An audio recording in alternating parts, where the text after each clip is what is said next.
Welcome class to the week 10 presentation for ME150. This is our last presentation. Hopefully that feels good to you all. As a reminder, I want you all to check the announcements in your email because week 10 is different than all of our previous weeks. We do end our class on a Thursday and not a Sunday. So please make sure you look at all the upcoming due dates and know and understand when your week 10 work is due. That's very important. And there's no late work that's permitted in week 10, so definitely want to make sure everyone's on the up and up and knowing when everything is due. If you have any questions, of course, my door is always open to you, so don't hesitate to reach out. In terms of our content this week, just one chapter to focus on, and I will tell you the final exam does not have a lot of content from this chapter on it. We'll talk about that at the end of our presentation, but I want you to know and understand this content for the assignment and things like that this week, so it is important. The recommended reading is Chapter 13, which focuses on healthcare trends and forecasting. This area is always so interesting to me, so definitely take the time to read this chapter.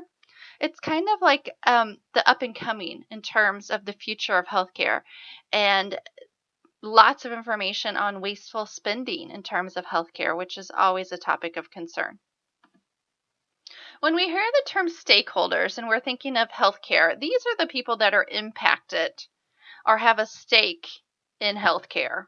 It's everyone from the public to employers to healthcare facilities to doctors, government even, managed care organization, private insurers, voluntary facilities, healthcare practitioner training institutions, so even colleges, professional organizations, medical, biotechnological, pharmaceutical, and other healthcare companies. So there's a lot of stakeholders in terms of the healthcare system, and there's a lot at stake.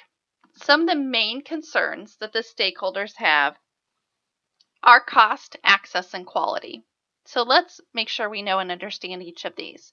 The cost refers to amount individuals, employers, state and federal governments, managed care organization, and other insurers spend on healthcare in the United States, which is a large amount. Healthcare coverage is not cheap, and have healthcare in terms of utilizing it is not cheap.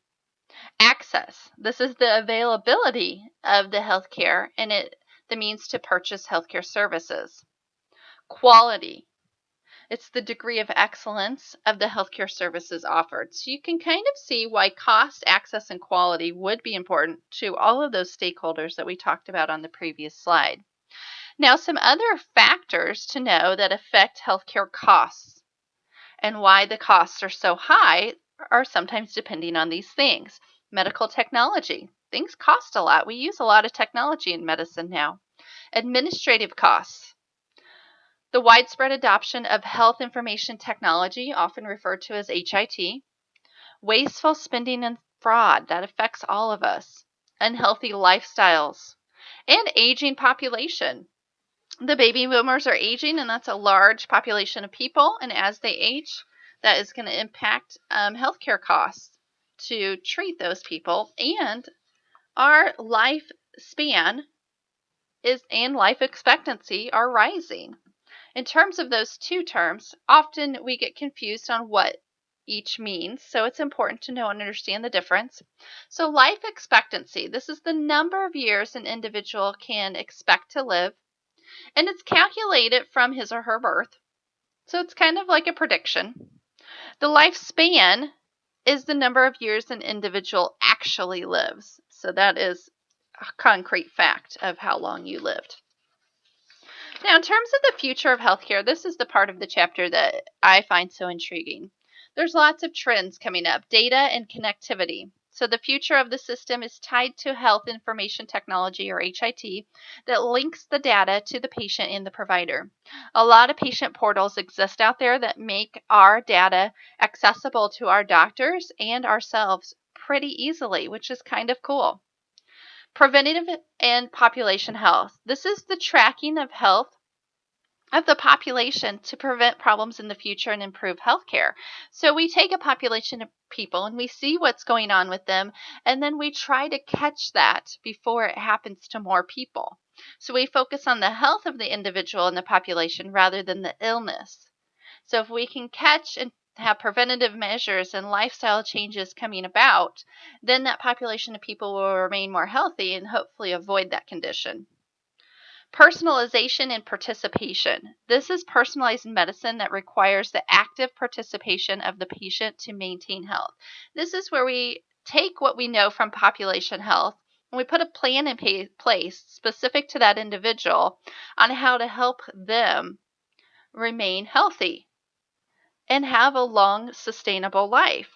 So it's not only coming up with that plan, but then holding that person accountable to that plan and making it so that they want to participate in that plan of health. Short and sweet today. Since your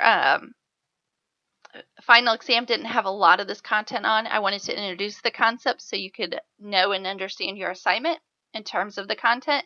But I really want you to understand for your final exam, it is comprehensive, meaning it's going to cover content from previous weeks. So go to the From the Instructor documents in the modules tabs and find the previous recordings or presentations and find those documents to help kind of jog your brain on what we talked about. The weeks that I want you to focus on are weeks 5 through 9. That's where I found the heaviest content on the final exam, so definitely keep that in mind. Your final is really a pivotal point in the course because it's worth so many points. It is worth 150 points. It does have 50 questions, so just like your midterm exam made a bigger impact on your grade than just a regular weekly quiz, your final exam can do that too. We want it to make a positive impact, so definitely make sure you prepare accordingly.